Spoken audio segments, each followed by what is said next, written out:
বিশ্ববিদ্যালয় প্রশাসন বারবারই এই বিচার প্রক্রিয়াকে তোফাজ্জল হত্যাকাণ্ডের মতো এত ন্যাক্কারজনক একটা হত্যাকাণ্ড সেটাকে ঢাকা বিশ্ববিদ্যালয় প্রশাসন বারবার তারা এই বিচার প্রক্রিয়াকে বিলম্বিত করার জন্য তারা একের পর এক নারাজি পিটিশন দিয়ে যাচ্ছে এবং এই বিচার প্রক্রিয়াকে তারা কোনো না কোনোভাবেই সেটাকে অন্য খাতে প্রভাবিত করতে চায় একটা নির্দিষ্ট সংখ্যক স্টুডেন্টদের এজেন্ডাকে বাস্তবায়ন করার জন্য, তাদেরকে বাঁচানোর জন্য।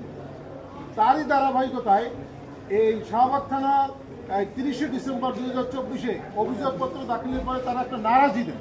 বিশ্ববিদ্যালয় প্রশাসন এই অভিযোগপত্র তদন্ত প্রতিবেদন তারা মানে নেয়, তারা নারাজি পিটিশন দিয়ে পরবর্তীতে নারাজি কোর্ট অ্যাকসেপ্ট করার পরে সেটাকে আবার পিবিআইকে তদন্ত দেয় 26শে ফেব্রুয়ারি 2025 সালে।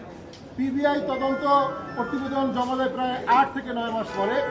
এই পিবিআই তদন্ত প্রতিবেদন জমা দেয় 2025 সালের ডিসেম্বর মাসে পিবিআই তদন্ত প্রতিবেদন জমা দেওয়ার পরে পরবর্তীতে ঢাকা বিশ্ববিদ্যালয় প্রশাসন আবারও নারাজি পিটিশন দেয়।